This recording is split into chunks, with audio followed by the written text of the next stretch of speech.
progress. Here we're making more progress now, still have a long way to go. They promised to bring us more revenue and quality, promised to bring us more revenue and quality, promised to bring us more revenue and quality. Instead is now on its way.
Hello everybody, this is Brian O'Haron. It's nice to be here again today.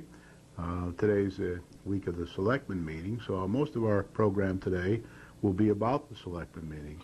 Now, I want to go over the agenda first. The agenda will be my usual comments. Today they'll be quite a lot longer than they were in the last few weeks because of the few minor events that went on at the Selectmen meeting the other night. I want to talk quite a bit about those if I can. Then a small, short financial update because the budget and the new mill rate estimates will be out at the next Selectmen meeting. So in 2 more weeks, we'll be talking about the real budget, preliminary budget, and the real preliminary mill rate estimate. So somewhere shortly after that meeting, I'm sure you'll read in the papers or you'll hear on one of the programs on Channel 13 what the preliminary budget is, what the percentage is, and you can be able to pick up a copy of it, I'm pretty sure, at the town hall if you want to.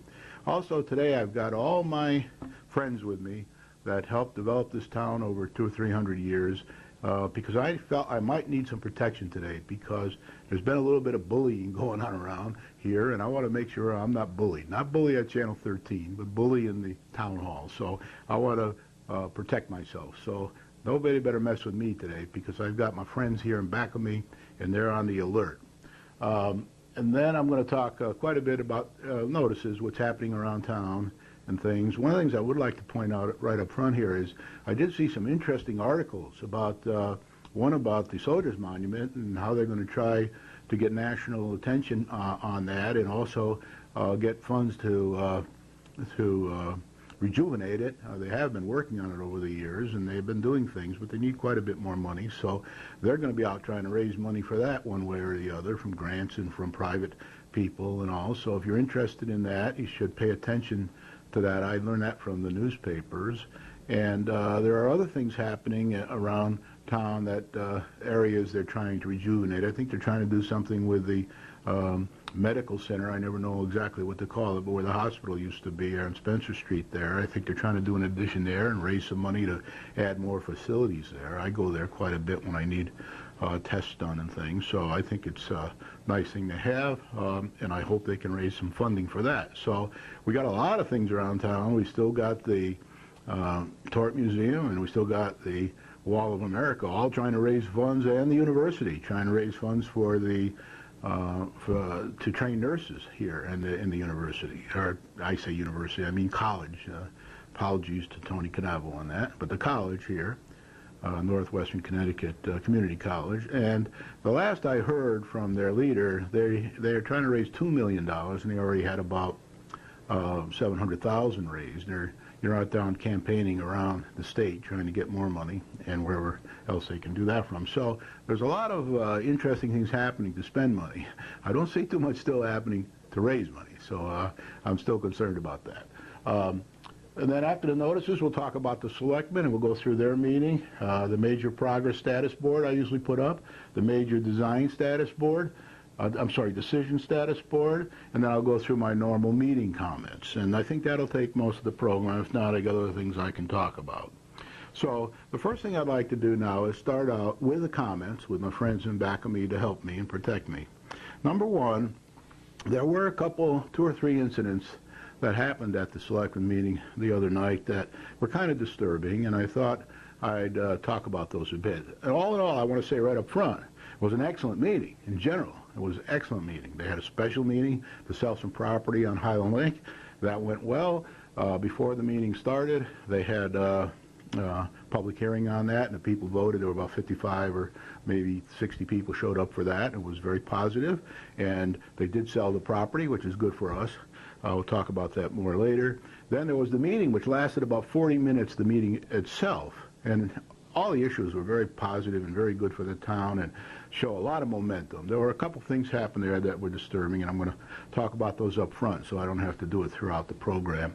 And then they went into an executive session. For a while, I didn't time the executive session, but they went into an executive session, and they came out with a decision there that we'll talk about this evening as well. But we had a couple incidents that I want to point out. One, on the Charter Revision Commission that I'm on, one of the biggest concern, and it's in the minutes are published, you can get them from the town hall and the town clerk's office. One of the big concerns on there by the selectmen before they established the Charter Revision Commission, and also of the Charter Commission itself, the 5 members of the Charter Commission, is micromanagement by the selectmen of the town manager and other people in the town, even though in the charter, our charter, it says we're not supposed to do that. There's a whole section there on not micromanaging. They don't call it micromanaging. I forget the exact name of the section now, but it's a section where they basically say let the town manager get on with it and don't interfere with him or her who happens to be in the job. So nobody seems to pay too much attention to that. So I did see the other night a couple examples of micromanagement, and one was a long discussion about a water quality issue on the corridor where the Department of Transportation wants to put a water line into their facility where you go for your driver's license and all. I can never remember I guess they have a garage there, and over the years, their well water got contaminated for one reason or another by the salt stored there or other things. So now they're using bottled water down there, and they want to run a water line down there. And we've talked about it on the program before. And there's some concern by the town about what's happening with this water line. We'll talk more about it later in the program. But there was too much detail about that. 3 of the selectmen went down to a meeting of the a committee in town that's working on the sewer and water, and they went to one of their meetings, and they discovered some problems with this pipeline that's going to go in, and that it might lead to contaminated water, and the plan was actually to dump some of this water, which had chlorine and other things in it, right, just dump it, and it would find its way into the rivers and lakes and things like that. Not lake, but the rivers and waterways and the wetlands that are all along the corridor down there. I guess it's the Still River there. I always get these rivers confused, but I think it's the Still River. And they came up, they went down there, they went to 1 or 2 of the meetings, the 2 or 3 of the selectmen, and the mayor, I think, was there too, and the interface to the commission. They brought up that they saw a problem there that might cost the town millions of dollars in the future if we didn't address it. So they wanted to send a letter off to the Department of Transportation saying, look, we'd like to have a meeting with you to talk about this further. We're very concerned about it. And then there was a lot of banter by one of the selectmen about why we were going to vote on this, why were we going to send a letter, why wasn't the person included in all the meetings leading up to it, and the fact that the letter was going to go off. Well, anyway, it turned out there was a vote in the end, and 6 people, I think 6 people, we'll see later when we look at the charts, but voted, and 1 person voted against it, and that was the person asking all the questions. And that, to me, is an example of not trusting the experts that are on the selectmen board. And, you know, we do have licensed contractors, we have licensed plumber there, and they do know what they're talking about. And the plea was for more information to get people that aren't qualified involved in decision making much earlier in there. But my view is, hey, if we know we're dumping chlorine and it might get into the riverways and the into the wetlands, then it's a pretty easy decision, especially for people who live on the lake and are concerned about a leaf or 2 getting into the water, or maybe some dog passings getting into the water, and make quite a big deal about that. But we can't have a situation where either we have the water spilling, which is kind of the way the things were going now, or costing millions of dollars to make sure it doesn't spill. So that all has to be resolved long before we put in that pipeline. So I say thank you to the selectmen who did vote for it. Thanks for being way ahead of the game, saving us money before we get in trouble, not having to get out of the pickle like we are with the schools, but to stay out of the pickle from day one. So I thought there was much too much micromanagement there,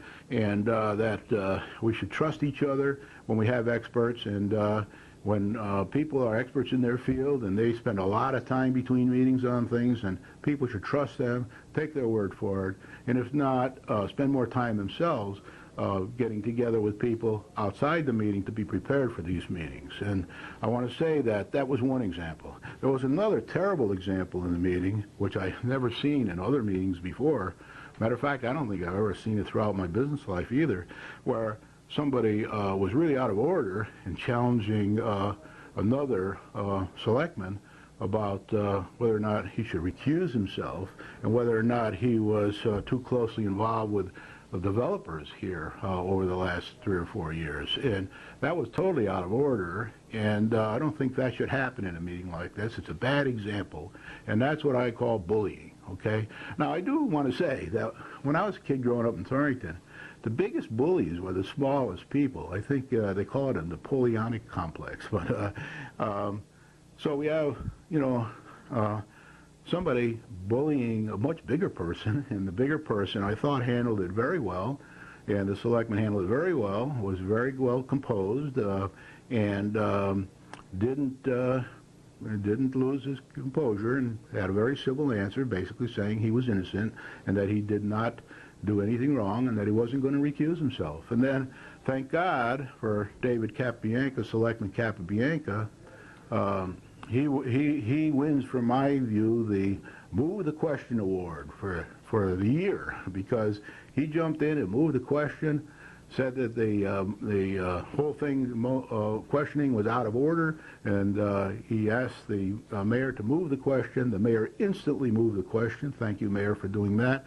And that was when they went into executive session, and nary a word was heard about that later. But there's no room for bullying here. I mean, I hear and see on TV and see in the papers where we have bullying in the school system. And, you know, we can't be setting examples of that in our meetings, especially of people that are involved in the school system. So I don't like to see that, and I don't think that should happen. And I thank all the other selectmen for maintaining their composure, moving the question, getting us out of that pickle. And just before that, there was another issue of micromanagement where we were talking to the town manager about how he should manage the energy, lights in the building, and have an energy audit. Now, my view is that the selectmen are the policy makers. It says so in the charter. They're the policy makers for the town and the legislative people in the town.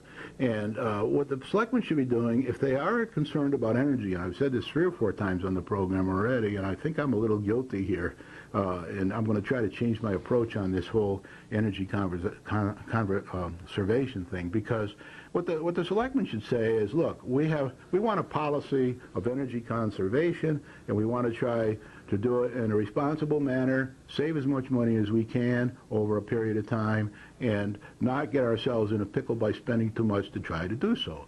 And that's the end of it. Then you have a policy, it's maybe 2 or 3 sentences, at most a paragraph long.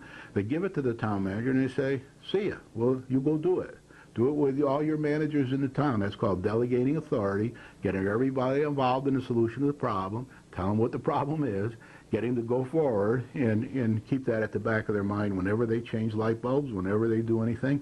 And then the town manager can decide whether he needs an energy audit or doesn't need an energy audit. And that went on for quite a while, that questioning. And there were two issues that were brought up and voted upon for that to get the town manager to do that. Now, we're all in favor of saving money on energy, but we're not in favor of micromanagement. So let's try to improve on that, and let's get on with things. So I think if we can get people to do their homework and prepare before the meeting and spend some time before the meeting, if they don't have time, then they shouldn't be selectmen.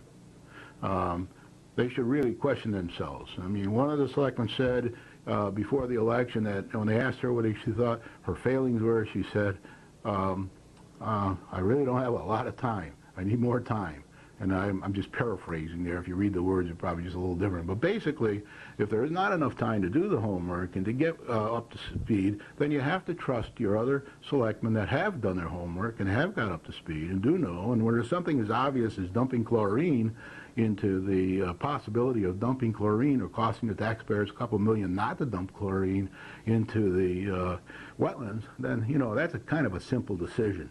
All we were going to do is send a letter off to the DOT asking for a meeting. Not a big deal. You know, it's not like we were going to burn a barn down or something like that. So I think we got to concentrate more on being prepared, doing our homework, getting up to speed, and if we can't, we have to trust the other people who do their homework, get up to speed, and come prepared, especially if they're the experts in the area and we're not. So that's that. And the ability to trust others' expertise, as I talked about for months and weeks before the election, is very important. And when you have people who come from different backgrounds, people who are used to making rapid decisions in business, and other people who are used to making slower decisions in bureaucracies and having more information at their fingertips and not really trusting everybody and managing by committee, then you're going to have this problem. And it's beginning to show up loud and clear in these selectmen meetings. And although everything is going really well, I think we're operating not on 7 pistons like we should be with 7 selectmen. I think we have a committee that's working on maybe 6 pistons at best, and maybe 5.5 if you consider the drag, and because there is drag in these meetings by people who aren't prepared. So that slows things down. But I'm happy to say that the 5.5 pistons that are going are getting us and making us a lot of progress, and I guess that's better than not doing so. But we'll go a lot faster if we could run on 7 pistons. So that's my view there. Professionalism is very important. Remember, a lot of people are watching these programs, children. I see letters to the editor that says, I sat with my son or my daughter or my children and I watched these meetings, and we, you know, and they should be more professional. Let's set a good example for everybody. We sure as heck don't want to set an example of being bullies. Out of order should not happen in a meeting. We should not happen. I've been to a lot of meetings in other places, and that does not happen. And it shouldn't happen here. One example of being out of order and saying things like we did at the last meeting is one too many for 10 years, never mind 1 meeting. Okay, thank you, David, for moving the question, and you win that award to year to date. Okay, now I'm past my comments. I feel bad that I even have to talk about these kind of things, but at our age and the fact that we're all mature people, but that's why I set this program up, so I could share my experience with you of running things and getting things done, and this is the way you do it. I've got to tell you these things or else you probably won't improve. And even though I tell you probably won't improve anyway, but I'm at least going to do my part and say so.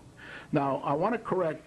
There were 2 or 3 errors I made last week that people brought to my attention, and one of them I brought to my own attention on the meeting. First of all, I spelled steep wrong last week, and I was heard about that from 3 or 4 people. S-T-E-A-P is how you spell it. I spelled it S-T-E-E-P. Not too good. So I take the blame for that, and this week when you see the chart, you spell correctly. The next I want to put up is a revenue. I had a mistake on the chart last week, and I had the bottom 2 wrong here on the revenue when I split up the number of votes in the revenue column on my quarterly review. And on the bottom for Selectman Perez, I had given her the benefit of the doubt of having 4 4 and 2 because I made a mistake here, not her. I made the mistake. We had up 12 on here instead of 10. But when I actually went over it right after the meeting, because I felt kind of guilty, I don't want to mistreat anybody on these kind of voting things, it was actually 6 against. So I was probably gave her the benefit of the doubt in the right direction. So it was 4 yeses, 6 noes, and no abstains. And I did have 2 abstains here, so I apologize for that. So altogether, you can see that this is 40% of 10, not too good.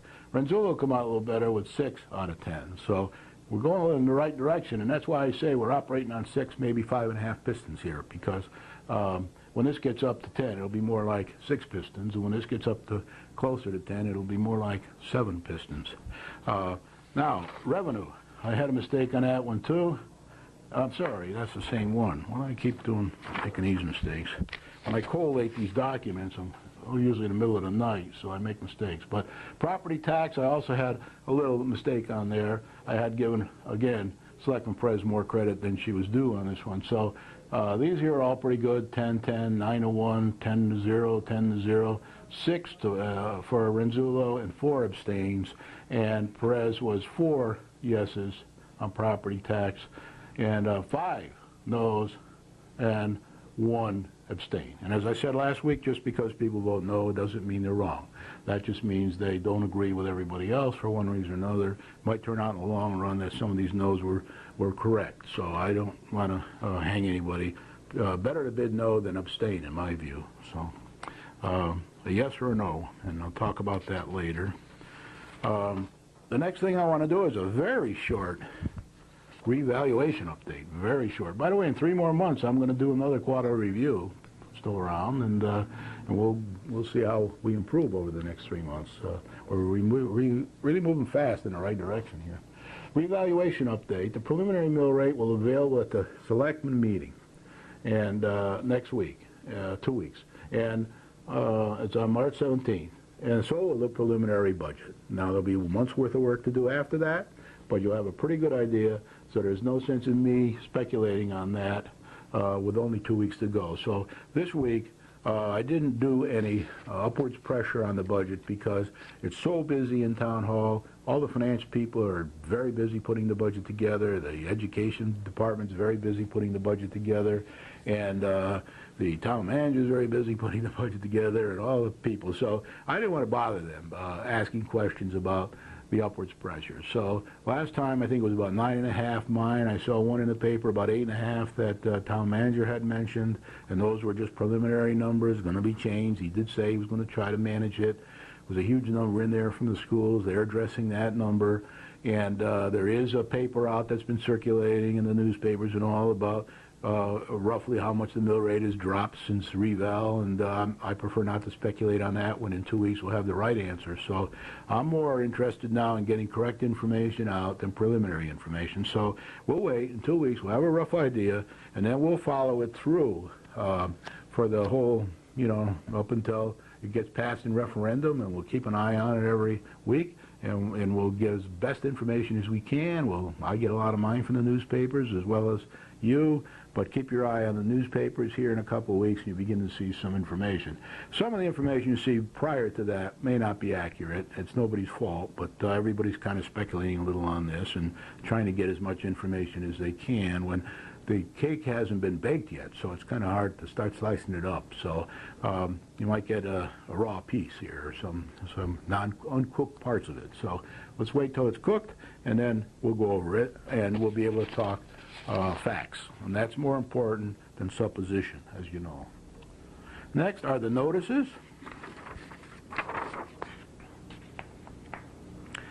There's still time to appeal your property revaluation.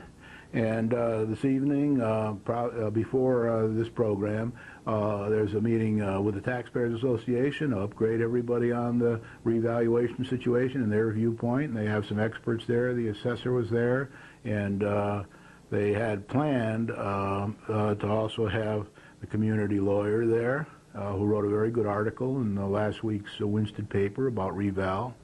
And has a lot of interesting knowledge. So that was probably a pretty good meeting. It'll be reported in the papers tomorrow. I can't say anything here because I record this program before that meeting takes place. But I'm going to drop down there this evening at 6 o'clock, and I'm going to go through it. So maybe next time I'll have some comments to make. But it's always good to pay attention to these kind of things and see what you can do for yourself one way or the other.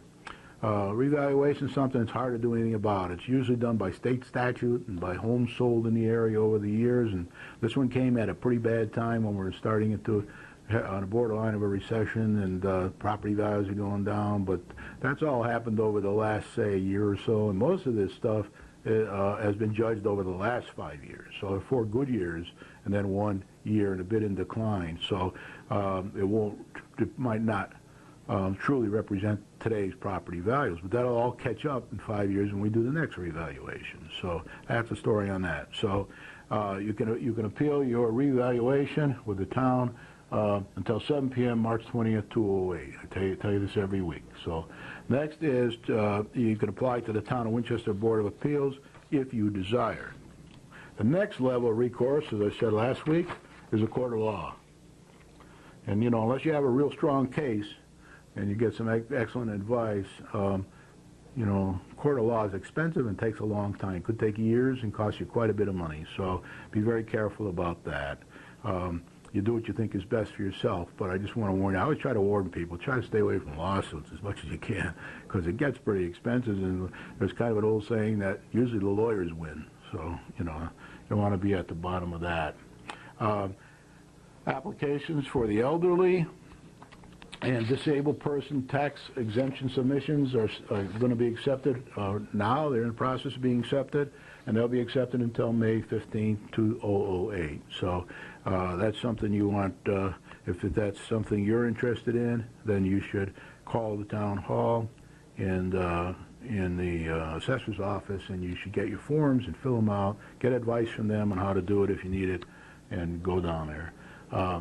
So again, first floor, town hall, assessor's office, on May 15th.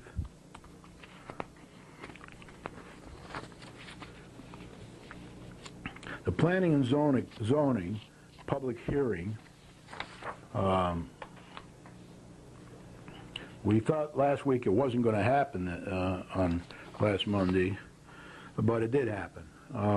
The planning and zoning public hearing for Aurora Estates was continued on February 25th, 2008. There was some discussion between a lawyer and the chairman and members of the Planning and Zoning Commission, and they decided to go ahead and hear information from the Aurora Estates people. Basically, the information was presented to the commission in answer to some of their previous questions in the previous public hearing. And that was a very good exchange of information, mostly a presentation of information, very well done, very professional. There were questions asked and answers given, and the meeting will be a special meeting. The next meeting, public hearing for Aurora Estates. That's the project of 300 or so condominiums and going up and off the lake up there. The meeting will be on March 17th, St. Patrick's Day, same day as the next selectmen meeting, in the Blue Room of the Town Hall at 7 p.m., weather permitting, and no changes are made along the way.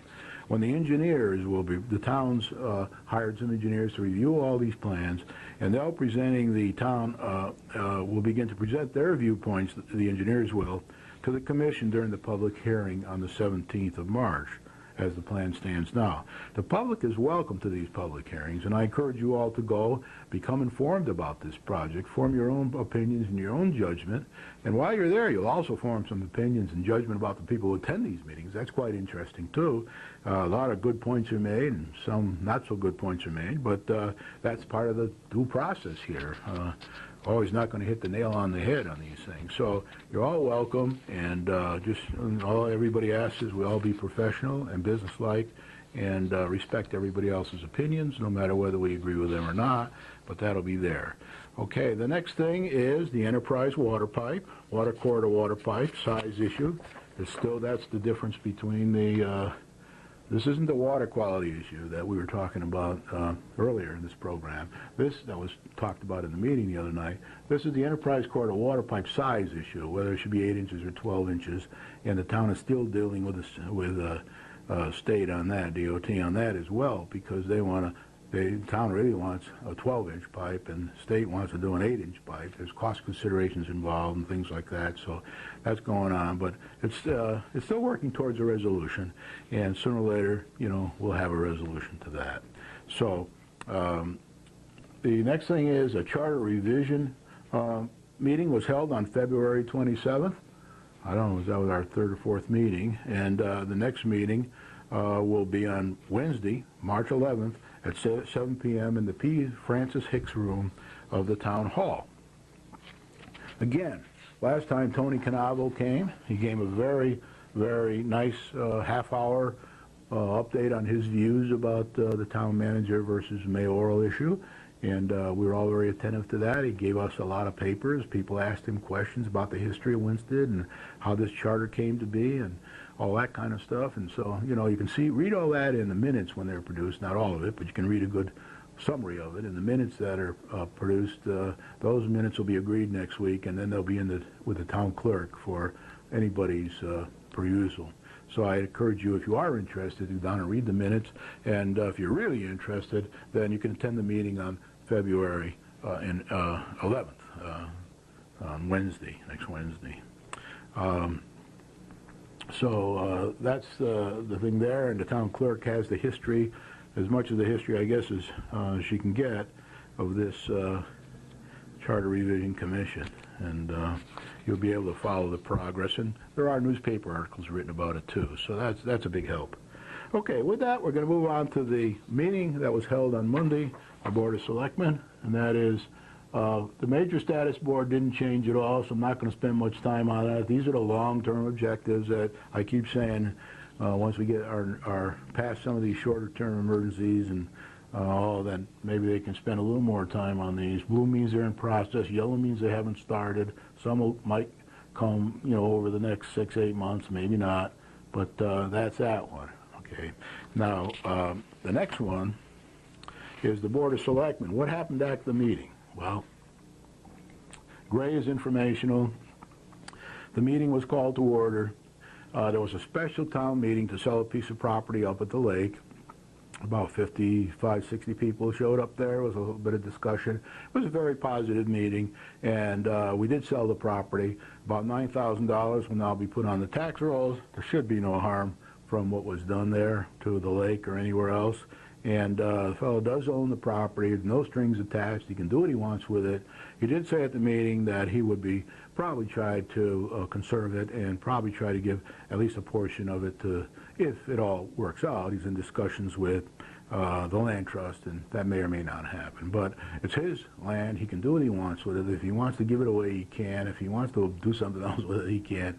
And I kind of like that because I agree with property owner rights, especially if I don't think they're going to affect the lake, and the experts don't think they're going to affect the lake. So I think that's good. And I can tell you, there are a lot of people who live on the lake, not a lot, a few people live on the lake, that would like to see other people conserve, but don't make too much an attempt to give any of their land to the land trust. So I think that, actions speak louder than words in some cases.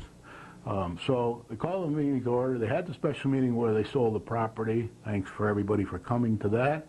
There was public comment, just basically, I think it was, might have been more than one, but I think it was just one person who spoke at public comment. He had a problem with a fence being put up in his yard, and he didn't want, he wants the town to take care of it and fix it, and he was a little put out. Took 4 or 5 minutes for that. So that was okay. That was informational. And the mayor did say that he would follow up.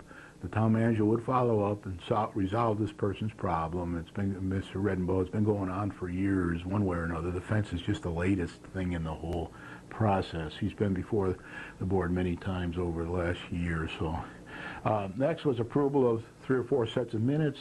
The red here means that it's policy. The gray is informational. Approval of various minutes is always policy. They have to approve the minutes. Then they go into the public record. Everybody wants to make sure they're accurate because they're going to be there forever. So, and then boards and commissions and liaison reports. that's policy because they have to point people to boards and they have to make reports. And this liaison report is where all the hoo-ha came up about the water being perhaps either staying in the pipes and being polluted and not safe for drinking, or being let out into the environment and not being safe in the environment. That went on a bit too long, and there was some micromanaging going on there, and I've already discussed that, so I'm not going to spend much time there. The next was the town manager report, which I always say is not supposed to be policy, it's supposed to be informational, and that happened. And then resolution for the Pearson School OCR, that's policy. There were a bunch of things done there for Pearson School OCR. I'll talk a bit more about that on the next couple slides.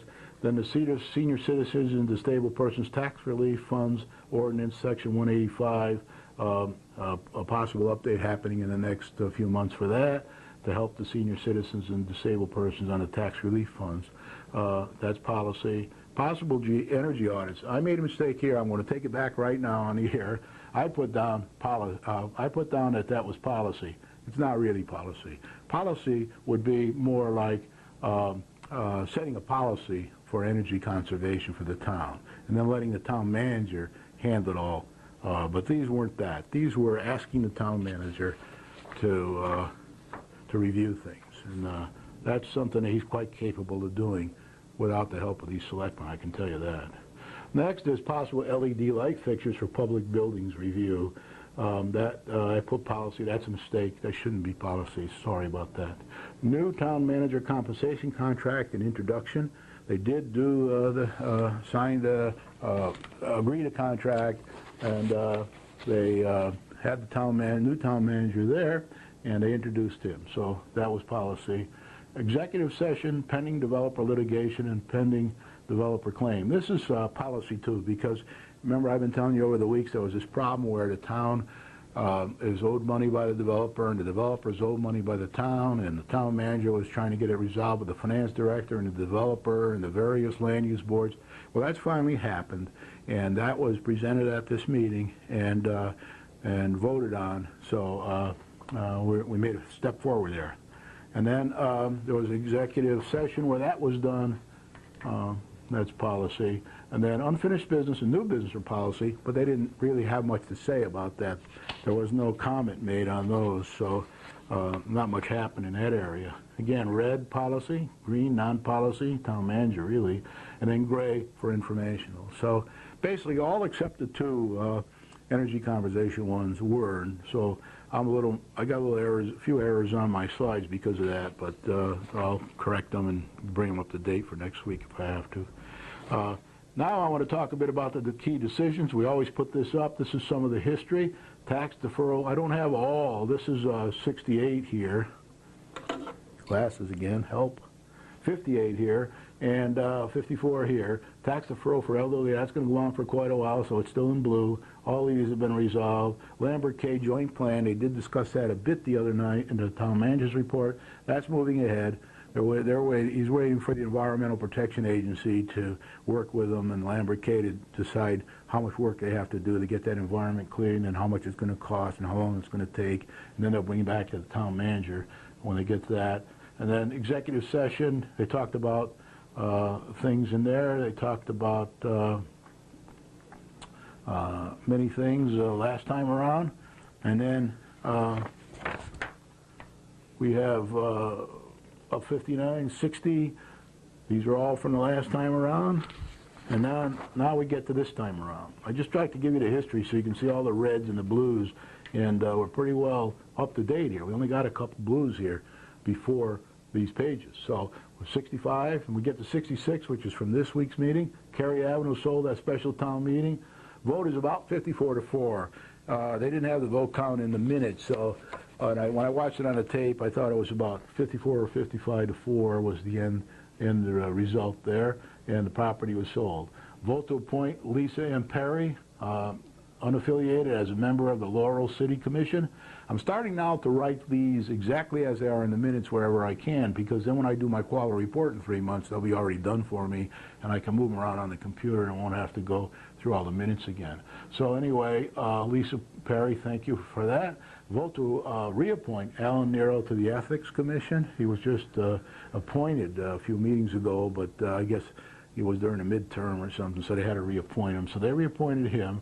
Vote to authorize the Mayor, Kenneth Ricasso, to write a letter to the Department of Transportation to postpone part of the project, project number 62147, to allow discussion to take place. So that is this thing I was talking about where we have the water potability problem, and we need to get that resolved. The project consists of extending the water line. I took this right out of the minutes. The Department of Transportation garage on Route 800 in Winsted to the garage. On Route 800 in Winsted, that's the corridor. Several issues of water quality and a possibility of a water discharge permit might need to be obtained, which may be needed, have been brought to my attention, says the Mayor. I look forward to discussing these with you at your earliest possible convenience. Now, I don't see how anybody could have any objection to him discussing that, but we did have 6 vote yes, thanks for that, and then we had 1 who abstained. That was Selectman Perez. I think she felt she didn't get enough chance to get prepared before the meeting. I would disagree with that, but that's her prerogative. She did abstain. Vote to authorize the interim town manager, Bruce Grezik, to execute the lease agreement with Northeast Utilities. We'll talk about that in the comments. Unanimous. Vote to resolve that the Winchester Board of Selectmen authorize the superintendent of schools or his designee to apply to the Commissioner of Education to accept and reject or reject the requested grant application for the Pearson Middle School Office of Civil Rights, Americans with Disabilities Act mandated remedial renovations and reconfigurations project as specified by the Office of Civil Rights and its complaints number this and number that.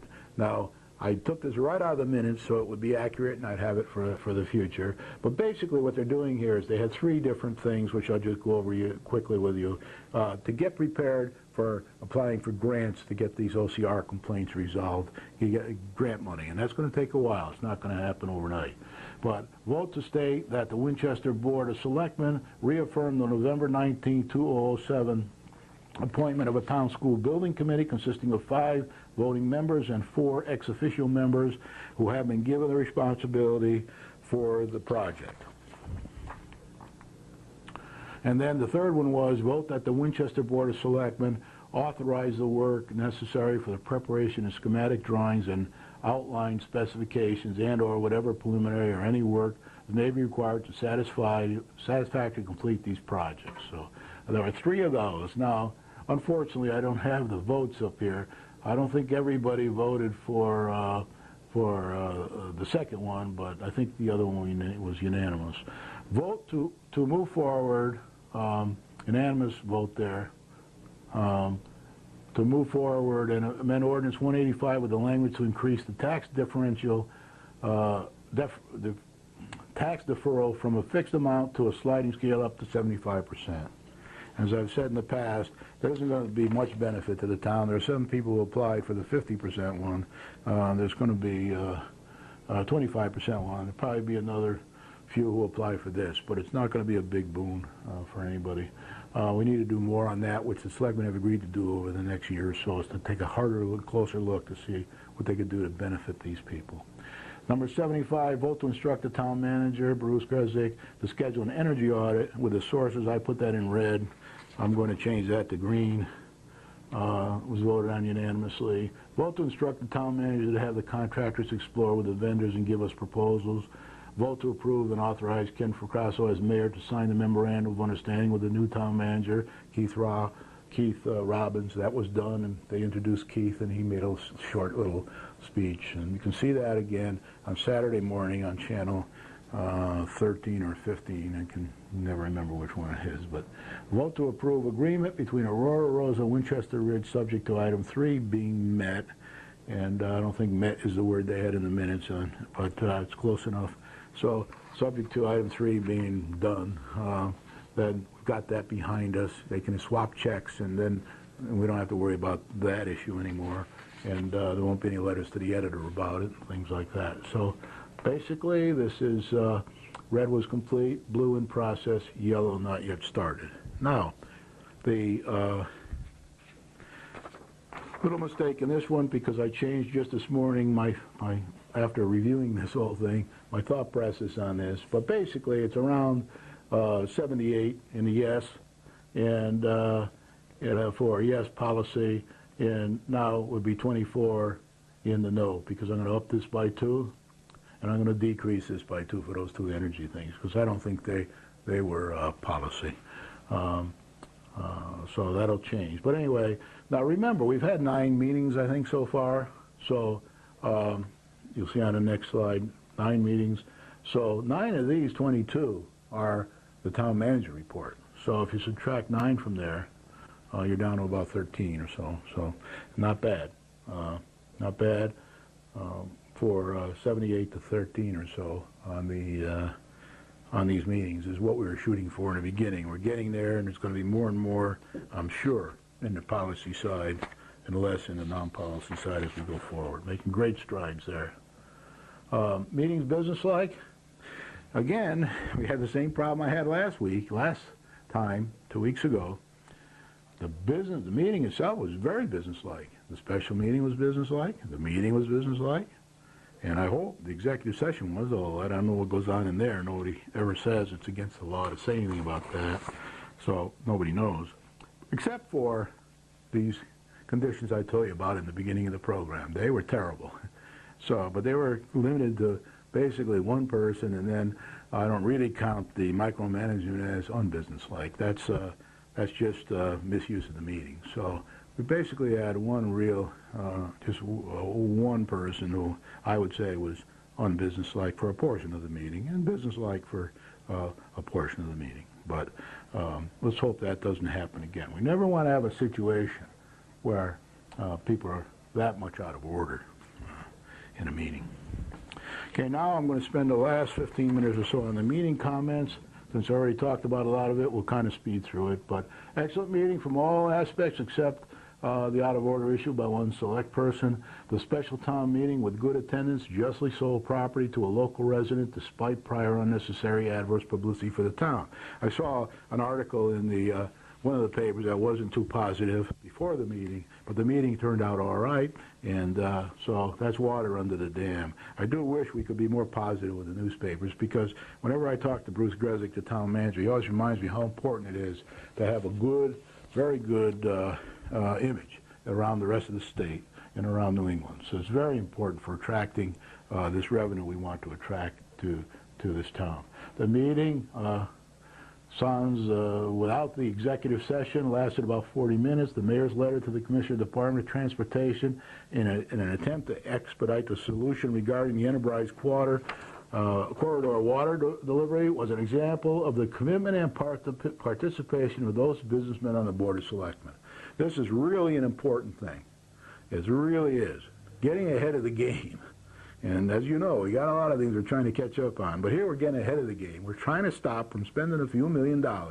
In the quarterly report, this will definitely go into the cost-saving side, because what we're trying to do is keep from having pollution and having to spend a lot of money in a short period of time from the taxpayers to get it fixed later. We're going to address that problem now.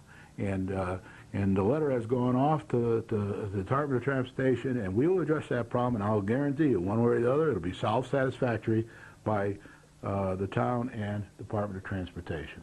So because people got involved, they got down into detail, they spent their own time on this, we've got a very positive thing happening for the town of Winchester and for the state, because they would have been victims of this as well. Thanks to all for taking the initiative and time to understand this problem. Appreciate it. The 3 resolutions that were sent to the Commissioner of Education in preparation for possible OCR grants for the Pearson School are very welcome. So that's doing air cover. The selectmen have done their part. They're sending this off. I think it's actually the superintendent of schools who sends it off, but they approved it and it's ready to go, if not center ready. So that's good. And I'm not going to repeat those 3 resolutions again, but because I already did. And then the senior tax citizen disabled, we talked about that.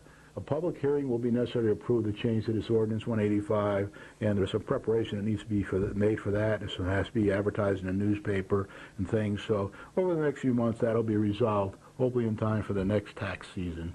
Let's hope. The improvement with Northeast Utilities for an additional 5-year lease until about 2013. I don't know if that's the beginning of 2013 or the end of 2013, but I didn't quite get down to that detail. But I do know it's a 5-year extension from what we're working on now, and I don't know when the one we already have, at least we already have, expires. So that's the difference there. But that's to use the parking space next to the downtown recreation area, and that's over here by the ball fields down in the center of Winston.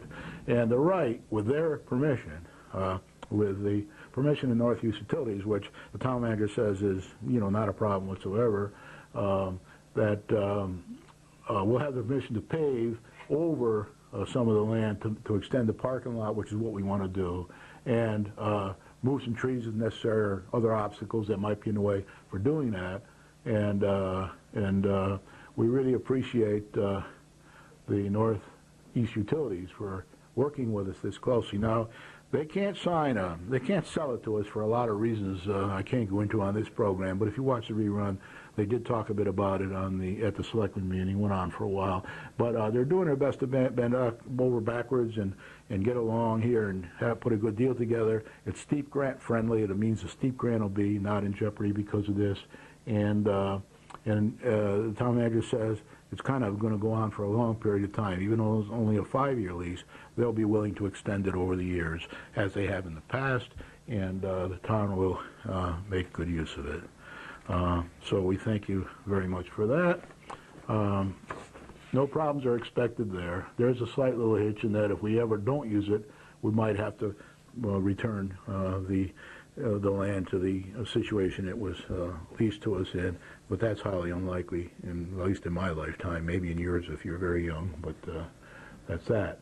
The sand and salt budget is kind of low. I think there's like 11,000 left in there, but more material has been ordered, says the town manager, and the winter work will continue thanks to all in the Department of Public Works, so we appreciate that.